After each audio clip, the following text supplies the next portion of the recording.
दोस्तों बहुत बड़ी अपडेट आ रही है दोस्तों कि आज का एग्जाम्स कैसे हो रहा। आपको पता होगा फर्स्ट ईयर का एग्जाम्स हो रहा है, तो छात्रों ने हमें बताया कि सर इस वेबसाइट से एमसीक्यू आ रहे हैं और हाँ वहाँ से आप कोई भी आपका first year second third year हो वहीं से आपके एमसीक्यू आ रहे हैं। तो आपको बताता हूँ कहाँ से एमसीक्यू आ रहा है। उसके अलावा यूएफएम से बचना है तो आपकी वीडियो पूरी देखनी होगी। और प्रॉक्टर अगर आपसे 360 डिग्री बोल देना तो उससे क्या प्रॉब्लम होगा, यूएफएम कब लगता है, यूएफएम से बचना है तो क्या करें, और प्रॉक्टर अगर 360 डिग्री बोलता दिखाने को तो क्या उससे यूएफएम लग जाता है। दूसरी चीज़ ये है कि अगर किस वेबसाइट से एमसीक्यू आ रहे हैं। देखिए ये टेक्निकल विशाल जोन मैंने आपको बताया था कि ये कह रहे हैं कि सर हमारा exam BTech first year physics का था और 30 to 50 क्वेश्चन यानी 50 से 30 क्वेश्चन गूगल पे मिल गए और कुछ पढ़े हुए थे उसमें से, यानी एग्जाम फाइनल अच्छा हुआ। उसके अलावा आकाश प्रजापति कह रहे हैं भाई मस्त पेपर हुआ, मैं केमिस्ट्री का पेपर था, इनका केमिस्ट्री का एग्जाम था दोस्तों और दबा के चीटिंग हुई भाई और गूगल की ज़रूरत ही नहीं पड़ी। जी हाँ व्हाट्सएप ग्रुप से। तो देखो इसमें छात्र क्या कर रहे हैं कि कई सारे WhatsApp group Telegram group join कर लेते हैं, तो उससे ये रहता है कि उनके जो भी एमसीक्यू होते हैं ना उनको वहाँ से एमसीक्यू मिल जाते हैं। जैसे वहाँ से कई सारे स्टूडेंट ज्वाइन होते हैं वहाँ से मिल जाते हैं।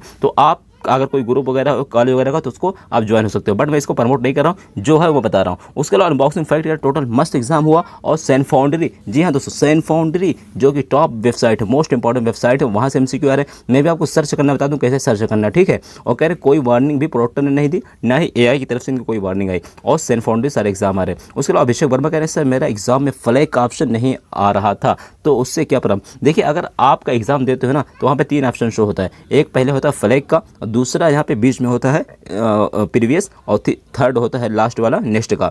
तो यहाँ से फ्लैग का ऑप्शन शो होता है, बट अगर नहीं शो हो तो कोई प्रॉब्लम नहीं, कोई इशू नहीं, ठीक है। और गुलाम विद रोजी कह रहे हैं सर मेरा एग्जाम मिस हो गया, एक एक्सपायर्ड लिखा हुआ आ रहा था, तो अब किसका कैसे का। तो देखिए आपका एग्जाम दोबारा होगा, आपको टेंशन नहीं लेना है, बट आप मुझे इंस्टाग्राम पे मैसेज करो कि आपका एग्जाम पूरा डिटेल्स में बताओ कैसे क्या हुआ था, ठीक है। बाकी आपको एग्जाम सितंबर में होगा, आप उसको नोटिस आएगी, परेशान ना हो। एक लवंडा ब्लॉग कह रहे हैं कि भाई मेरा एग्जाम में सारे क्वेश्चन का ऑप्शन तो क्लिक किया बट सिर्फ फ्लैग कर दिया और एग्जाम सबमिट होगा या नहीं भाई प्लीज़ भाई। देखो आप तो अगर आपको फ्लैग करते हो ना, फ्लैग का मीन्स ये होता है अगर आप कोई भी क्वेश्चन अटेम्प्ट कर रहे हो बट उसमें आपका कोई क्वेश्चन अभी क्लियर्ड नहीं है तो आप उसको बाद में अटेम्प्ट करोगे तो फ्लैग कर, उसको बोलते हैं फ्लैग करना। बाकी अगर आप फ्लैग कर दी हो तो उसका एकेटीयू ने कोई ऑफिशियल सर्कुलर तो नोटिस नहीं जारी किया फ्लैग के बारे में, लेकिन ये है अगर आप मुझसे पूछोगे तो मैं कहूँगा फ्लैग का मार्क्स आपको जुटेगा, बट आप कोशिश करो कि फ्लैग को अनफ्लैग ज़रूर कर दो, क्योंकि ये एकेटीयू ने कोई क्लियर नहीं नोटिस नहीं बताया। बट आपका एग्जाम का जो मार्क्स है ना उसमें जो आप उसमें ऑप्शन टिक करते हो तो ज़रूर फ्लैग का मार्क्स भी जुड़ेगा, काउंट होगा,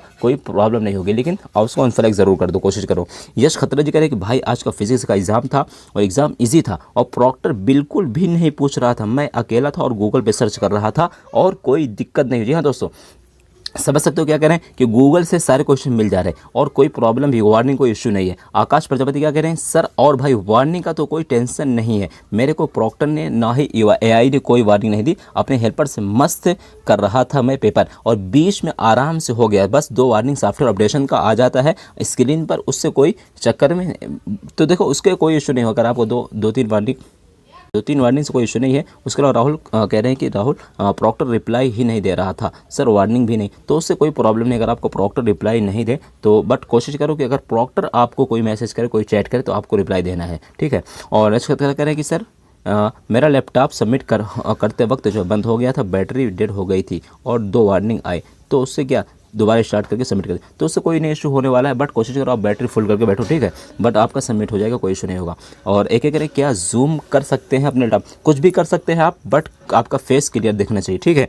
जो भी करो आप, लेकिन आपका फेस वहाँ पे क्लियर दिखना चाहिए। 150 करो कुछ भी करो, बट कोशिश यही करो कि आपका फेस ब्लर्ड ना हो, लाइटिंग हो। चलते हैं आगे।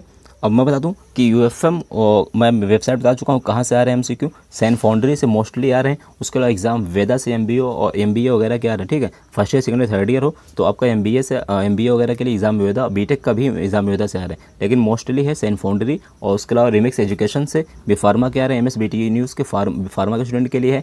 बाकी अगर आप लोग कहोगे मैं अलग अलग से वेबसाइट बना दूंगा, फार्मा वाले के स्टूडेंट पूछ रहे थे तो आपका रिमिक्स एजुकेशन और एमएसबीटी न्यूज़ से और कुछ सैन फाउंड्री से भी आपके क्वेश्चन मिल जा रहे हैं। बाकी एनपीटीईएल से जिनके कुछ क्वेश्चन मिल रहे हैं तो वहाँ से आप जो है वहाँ ले सकते हो, वहाँ एनपीटीईएल से, क्योंकि वहाँ से भी कई सारे क्वेश्चन आ रहे हैं। और हाँ मैं आपको बता दूँ आपको ये करना है, जैसे आप वेबसाइट अगर आप को क्वेश्चन नहीं मिलते हैं तो आपको मैं भी सर्च करना बता दूंगा, ठीक है। जैसे आप कोई भी वेबसाइट सर्च कर रहे हो तो आपको सैन फाउंड्री जैसे आप क्वेश्चन लिखते हो, ठीक है, कोई भी एक क्वेश्चन आता है एग्जाम में, तो उसको क्वेश्चन को लिखने के बाद आपको वहाँ पे लास्ट में इस वेबसाइट का नाम लिख दोगे, तो आप अगर उस वेबसाइट में वो MCQ अवेलेबल रहेगा तो आपको ज़रूर आ जाएगा। जैसे मैं आपको बता देता हूँ, मान लीजिए यार जो लिखा हुआ है सब क्वेश्चन है, ठीक है, आप इसको अज्यूम कर लीजिए कि ये क्वेश्चन लिखा हुआ है। उसके बाद लास्ट में आप सेंड फाउंड्री लिख दीजिए। जो भी वेबसाइट पर आप लिखेंगे उस सेंड फाउंड्री से पे अगर MCQ रहेगा तुरंत आपको सामने फर्स्ट पे आ जाएगा, ठीक है। उसके अलावा MCQ भी लास्ट में लिख सकते हैं। तो दोस्तों ये थी पूरी अपडेट यहाँ पे। और उसके अलावा मैं आपको बता दूं, अगर आपका कोई भी MCQ है नहीं मिल रहा तो आप गूगल पे सर्च करके के साथ गूगल लेंस का भी यूज़ कर सकते हो, ठीक है। बाकी UFM कैसे लगता है, तो आपको लाइट की व्यवस्था अगर आपकी नहीं है और कैमरा ब्लर्ड है तो इस तरीके से UFM लगता है। तो आप कोशिश करो लाइट की व्यवस्था करके रखो, जैसे कोई आर्टिफिशियल यानी कोई वैसी लाइट आप रख लो, जैसे कोई बैटरी वगैरह टॉर्च वगैरह रख सकते हो, ठीक है, क्योंकि उसमें जो है आपका जो है लाइटिंग आनी जानी नहीं चाहिए, ठीक है। और दूसरी बात, कैमरा आपका सही होना चाहिए और साउंड वगैरह आपका नहीं होना चाहिए और स्क्रीन कहीं शेयर वगैरह नहीं करना है, इसी वजह से UFM आ रही। बाकी आप अपने से जो चीटिंग फिटिंग कर रहे हो उसका कोई इशू नहीं है, आपका कैमरे के सामने कुछ नहीं आना चाहिए, अपने से जो कुछ करो कर सकते हो, ठीक है। और केयरफुल एग्जाम देना। लाइटिंग का बहुत ज़्यादा इशू है, कैमरा ब्लर्ड रहेगा तो इशू आएगा, और फेस वगैरह क्लियर होना चाहिए, ठीक है। बाकी मैं बता चुका हूँ कि कैसे MCQ सर्च करना है और कहाँ से आ रहे हैं। और हाँ, उसको मैं आपको बता दूँ, अगर आप जो है 25 से 30 क्वेश्चन भी कर ले जाते हो ना, तो आप तुक्का भी मार कर सकते हो, क्योंकि उसके बाद फिर आपका इशू नहीं होने वाला है।